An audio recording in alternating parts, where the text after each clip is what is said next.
Yan na sila ngayon, oh. Pagtaas ng presyo ng mga bilihin, tensyon sa West Philippine Sea, ang Yan. ay Pastor Apollo Kibuloy. Himayin pa natin ang Ito, oh. Putsok na siya, oh. Oh. Ito, panitulog lang yan sila, eh.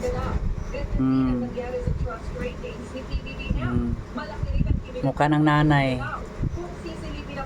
Oh. Itong isa pa, oh. Oh. Mukha na ng nanay. Ito, kasi magandang ano niya, oh.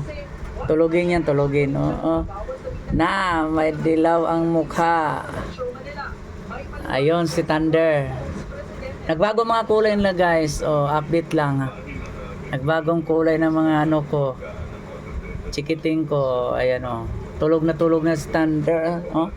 Lucky, si Lucky to, si Lucky.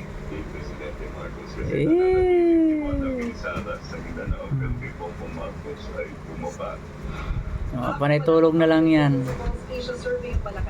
Pinangunahan kanina ni Pangulong Marcos ang full cabinet meeting sa palasyo.